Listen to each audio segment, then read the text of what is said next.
Rusty Burwell. I'm the Vice President of Governance at the American Lung Association, and honored to be on the N10 board the last 5 years. And luckily for you, I am not presenting today. I am the facilitator. We are talking about digital marketing that gets results, 30 ideas you can use Monday morning. Monday would be, day after tomorrow. You can use it tomorrow. It is, Twitter's open, I heard, tomorrow.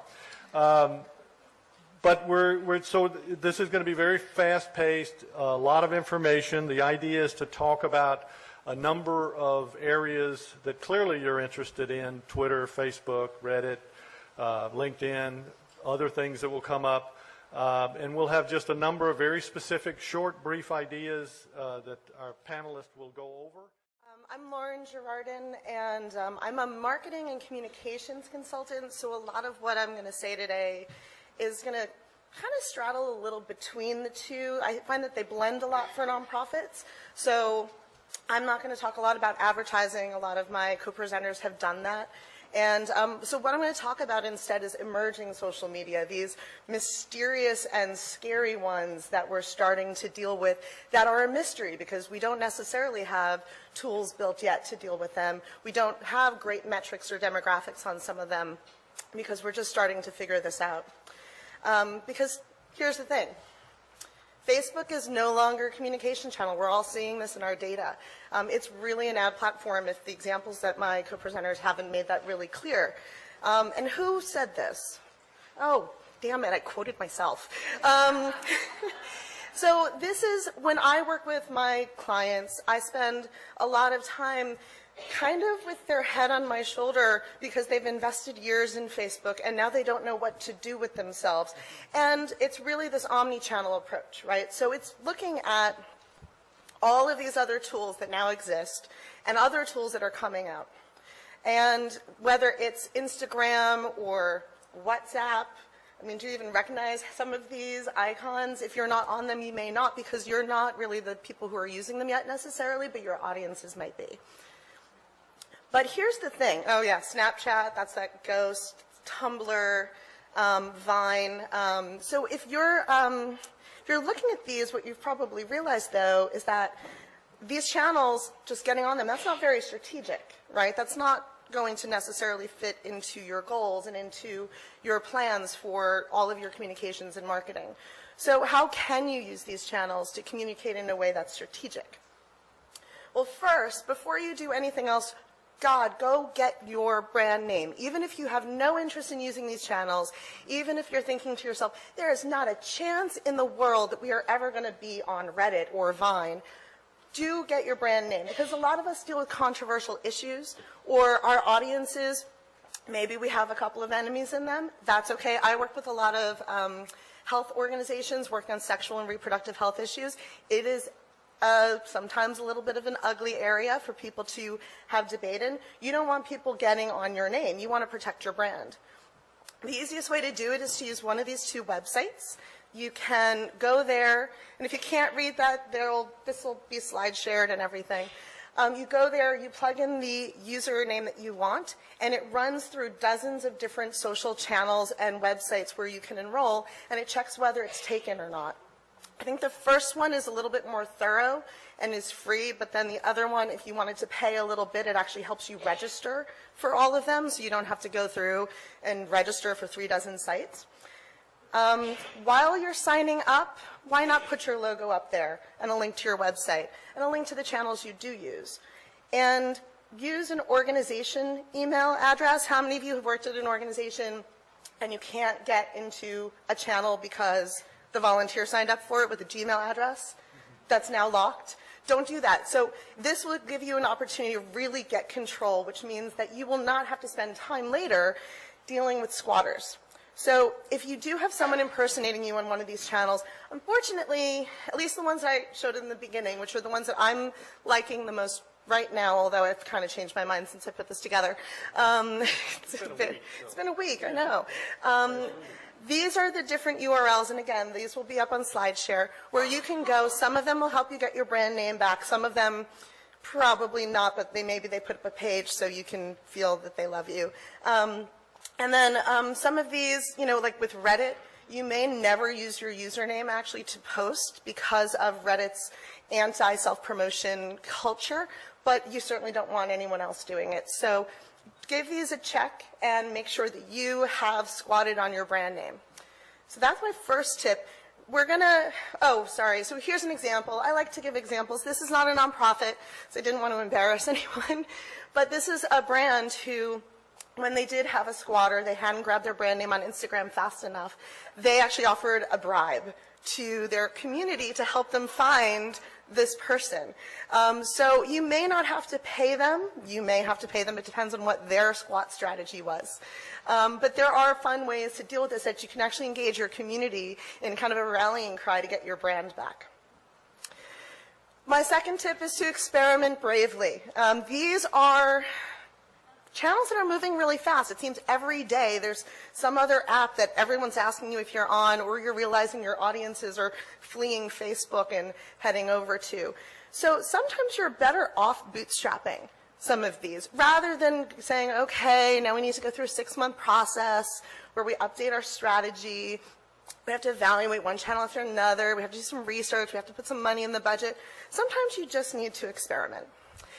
And there are people doing this experimentation already. So we talked about sometimes people who have the budget or people who have the balls. Maybe you should look at them and see what they're doing and say, wait a minute, if they're doing this, I can do this too.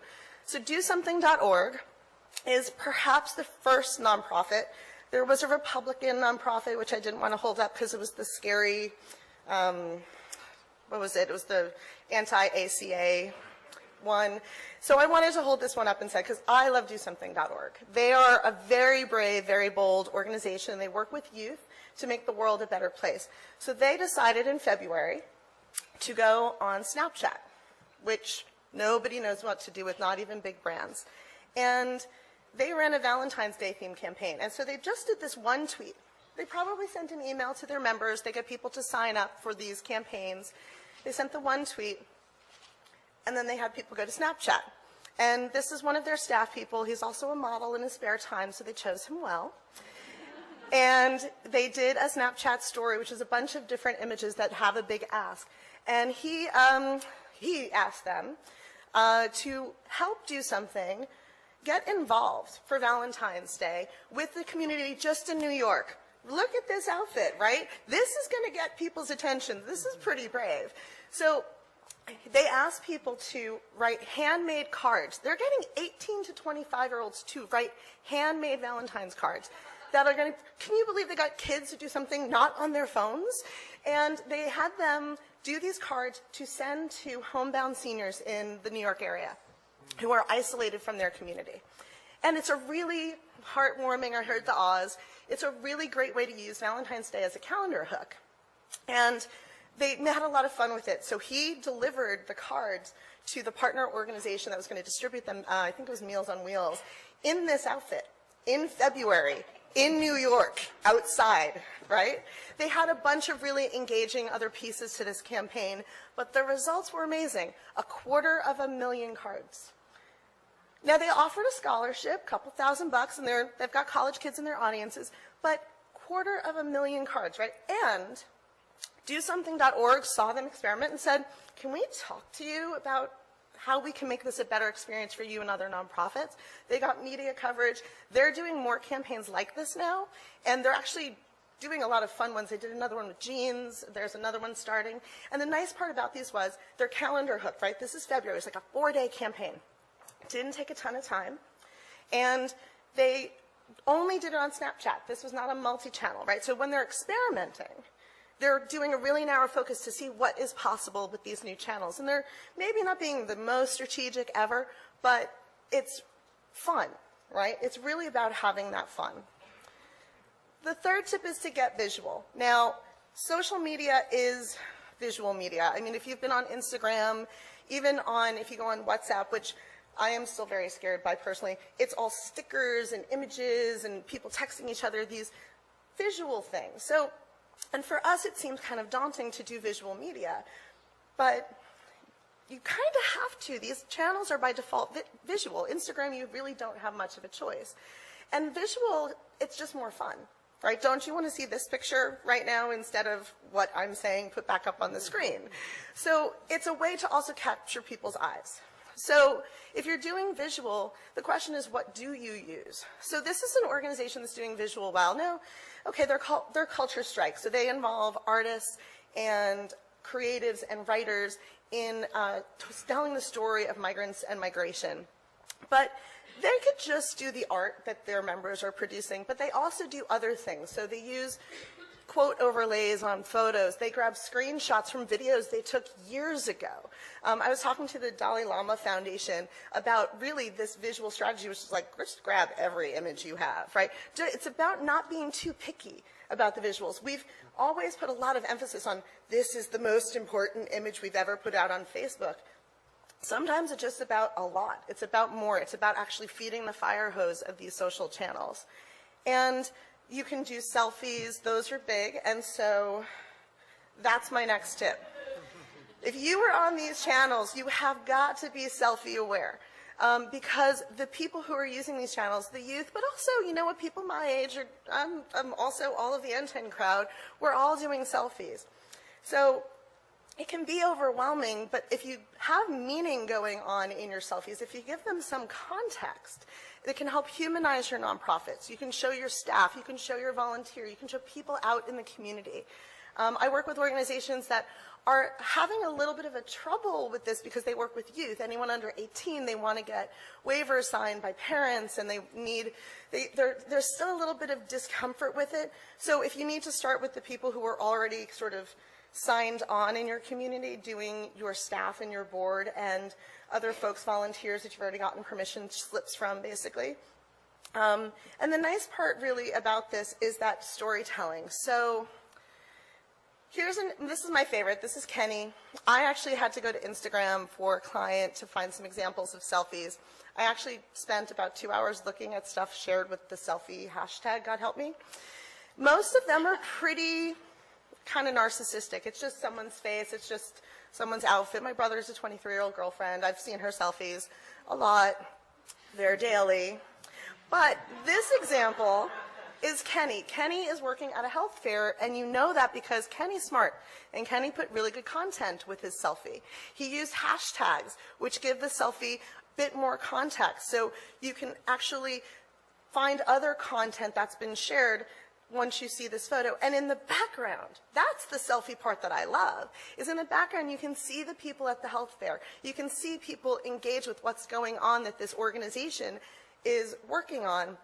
And he's also pretty cute, so that kind of helps. I maybe have a little crush on Kenny. So, you know, if you're also doing visual, second screening is going to be really important on a lot of these channels. So second screening is also called dual screening, social TV. There's a lot of brands right now really looking at this, looking at ways to engage people who are watching something on TV, in the movie theater, on the internet, and are simultaneously on social channels talking about what they're watching. And they do it using hashtags. And if you've got a communication strategy or a marketing strategy, you probably have an editorial calendar. If you don't, Lightbox Collaborative, we put one out for free every year. Come find me afterwards and I can give you the short link to get it. It's a completely free tool. It's got hooks on there like Valentine's Day, like the Oscars, that you can use to inspire your content and to have second screen conversations. So second screening is about that people aren't just spectators anymore in the culture that they're consuming. They're participants. They're all talking about everything on social media all of the time. And it's really about having conversations. And they're not even having conversations with people they know. So we can join in these conversations and have a lot of fun with this. And I want to show you an experiment. A lot of these are experiments, right? Because that's that tip. So this is the Red Cross. Now, you know, they're that model to look at because they've got the budget for fun. They heard that Sharknado was coming out. And they said, well, that's a really great way to talk about disaster preparedness. And they built a page on their website, and then they sent out tweets using the Sharknado hashtag that everyone else was using to talk about this movie. So people who were trying to see what other funny things people were saying, saw these tweets. And they had another hashtag where they could use to do their reporting later on, so they could filter through the thousands, perhaps hundreds of thousands or millions of shares on this. And this is fun, but it, again, helps to remind your audiences that what you do is related to something else that they care about, something else that they have already an overly emotional attachment to. Another example, and this is, I feel like a missed opportunity. A lot of things happened around the Olympics. A lot of nonprofits did take advantage of the opportunity, but this moment at the Olympics, when that fifth ring didn't light, it was the viral moment of the Olympics. It was so viral that the Olympics itself referenced it in the closing ceremonies, right? And I went on Instagram, and if you were on Instagram and you were into the Olympics, oh my God, was this a second screen opportunity. So many people were talking about the Olympics on Instagram. But none of those are nonprofits taking advantage of this moment. I couldn't find a nonprofit on Instagram. Maybe someone did on Facebook, but I'm talking about emerging social media. So these are three examples of how to use this moment to second screen and have conversations about your issue. And instead of a nonprofit giving a little bit more meaning to it, it's just three people who happen to care about these issues. But if you're a nonprofit, you can echo what they're saying. You can thank them. You might be able to bring them into your cause if you see that suddenly that they care about what you're doing. And this is LGBT and this is politics as well. There's other ways that you can use this example. You know, if you've ever seen the award shows, the Ellen selfie, these are, again, there's a big fundraiser that happened off of the Ellen selfie. A lot of organizations have been using it pretty creatively. So, again, those kinds of second screen opportunities.